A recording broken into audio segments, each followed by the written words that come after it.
दोस्तों, एक महिला होती है जिसकी उम्र 50 वर्ष होती है और वो महिला सुबह-सुबह पुलिस स्टेशन पहुंचती है और पुलिस स्टेशन पहुंचने के बाद वो महिला अपने पति की गुमशुदगी का रिपोर्ट दर्ज करवाती है और वो बताती है कि उसका पति बिहार अपनी बेटी को लाने के लिए गए हुए थे, लेकिन उनकी ना ही कोई खोज है और ना ही उनकी कोई खबर है और ना ही उनका फ़ोन लग रहा है। इस तरह से वो अपने पति का गुमशुदगी का रिपोर्ट पुलिस स्टेशन में दर्ज करवाते हैं और उसके बाद जब पुलिस इस मामले का खुलासा करते हैं तो सभी के रोंगटे खड़े कर देते हैं, क्योंकि यहाँ पर जिस पत्नी ने अपने पति की गुमशुदगी का रिपोर्ट दर्ज करवाई थी, वही पत्नी अपने रिश्ते और इस भरोसे का कत्ल कर दिया था। दरअसल वो जो महिला थी, वो अपने ही पति की कई सारे टुकड़े कर अलग-अलग जगहों पर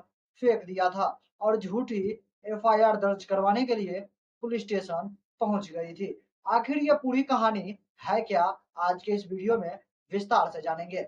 नमस्कार दोस्तों, मेरा नाम है सुशील पंडित और आज की जो यह कहानी है काफ़ी आश्चर्य और हैरान कर देने वाली है। यकीन मानिए, इस कहानी को सुनने के बाद आपके भी रोंगटे खड़े हो जाएँगे और आपको सौरभ हत्याकांड वाला मामला याद आ जाएगा। बिल्कुल वैसा ही ये कहानी है। दोस्तों, यह घटना उत्तर प्रदेश राज्य के बलिया जिले की है। उसी के अंतर्गत सिकंदरापुर एक थाना क्षेत्र होता है और उसी थाना क्षेत्र के अंतर्गत खरीदपुर गाँव होता है। उसी गाँव में एक युवक की लाश मिलती है, जिसका जो व्यक्ति होता है उसके बॉडी के कई सारे टुकड़े किए गए होते हैं और उन टुकड़े के कई सारे टुकड़े पुलिस को इस घटना के तहत बरामद होता है। पुलिस उन सभी बॉडी को लेकर पोस्टमार्टम के लिए भेजते हैं और उसी के दूसरे दिन एक कुएं से उस बॉडी का धड़ भी बरामद होता है और उस धड़ को भी पुलिस पोस्टमार्टम के लिए भेजते हैं और सारे टुकड़े को जोड़कर ये पता लगाने की कोशिश की जाती है कि आखिर ये जो डेड बॉडी है वो किसकी है। तभी जो है बलिया के एक थाना में जो है एक महिला जिसकी उम्र 50 वर्ष होती है और उस महिला का नाम माया देवी होता है। वो महिला पुलिस स्टेशन में पहुँचती है और अपने पति के गुमशुदगी का रिपोर्ट दर्ज करवाती है।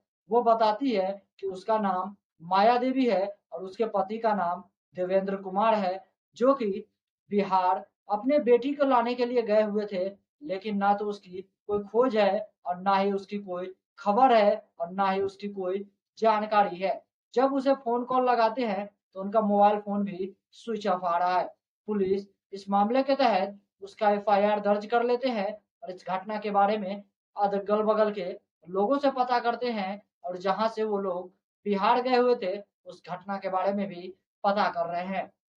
और पुलिस जब कड़ी सख्ती से लोगों से पूछताछ कर रहे हैं, तब पता चला कि वो जो डेड बॉडी मिला था, जो पुलिस को कुएँ और कई अलग जगह से जो टुकड़े बरामद हुए थे, वो बॉडी के टुकड़े किसी और के नहीं बल्कि उसी महिला के पति के देवेंद्र कुमार का होता है। अब पुलिस उसके पत्नी माया देवी से भी पूछताछ करना शुरू करते हैं, लेकिन वो महिला इधर-उधर की बातें घुमाने लगती है। लेकिन अगल-बगल के जो पड़ोसी होते हैं, जब उनसे पुलिस पूछताछ करती है, तब पता चलता है कि वो जो महिला 50 साल की माया देवी थी, उसका एक व्यक्ति के साथ प्रेम प्रसंग चल रहा था, जिस व्यक्ति का नाम अनिल कुमार होता है और वो 50 साल की महिला को उसके साथ अफ़ेयर हो गया था। वो दोनों एक-दूसरे के साथ शारीरिक संबंध बनाते, एक-दूसरे के प्यार में हमेशा डूबी हुई रहती थी। लेकिन तभी इस घटना की जानकारी उसके पति देवेंद्र कुमार को हो जाती है। जब ये बात उसके पति को पता चलती है, तो उसका पति अपनी पत्नी माया देवी को समझाने की कोशिश करते हैं, लेकिन उसकी पत्नी इस बातों को बिल्कुल भी नहीं मानती है और वो अपने प्रेमी अनिल कुमार के साथ मिलकर अपने ही पति देवेंद्र कुमार की हत्या की साजिश रच डालती है और एक ऐसी प्लानिंग करती है जिसे कोई सोच भी नहीं सकता था कि एक पत्नी अपने प्रेमी के साथ मिलकर अपने ही पति की इतनी निर्मम तरीके से और बेरहमी से हत्या करवा देगी। आखिर वो उसने ये हत्या कैसे करवाई, आज के इसमें विस्तार से जानेंगे।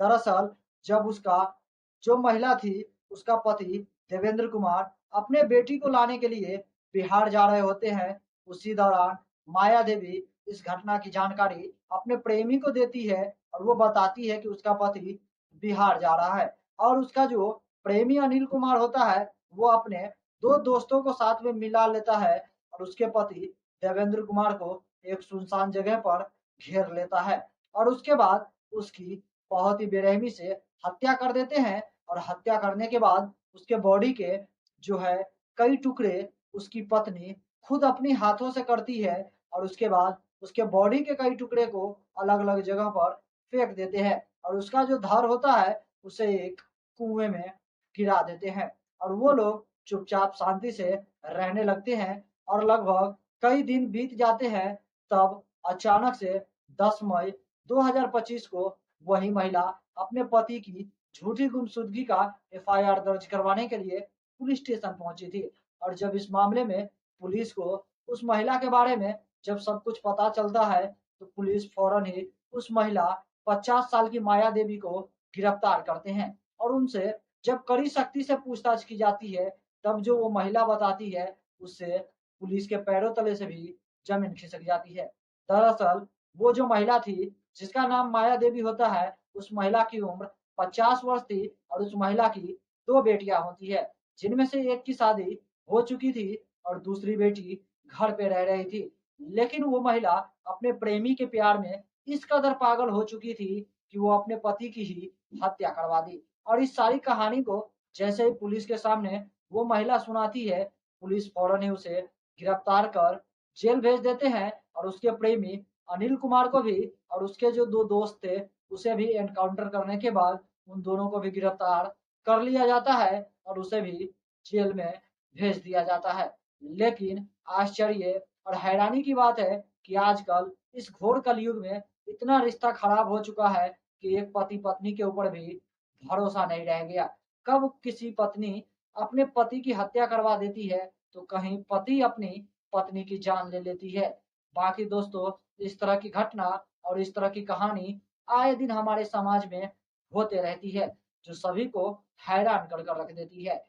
बाकी दोस्तों, इस तरह की घटना और इस तरह की कहानी को सुनाकर हमें किसी के दिल को ठेस पहुँचाने का कोई भी इरादा नहीं है।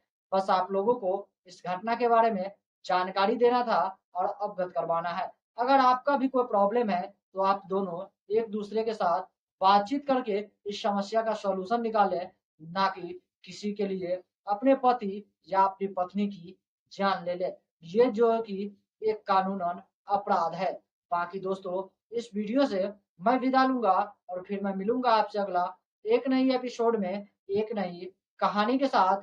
तब तक के लिए जय हिंद, जय भारत, सतर्क रहिए, सावधान रहिए।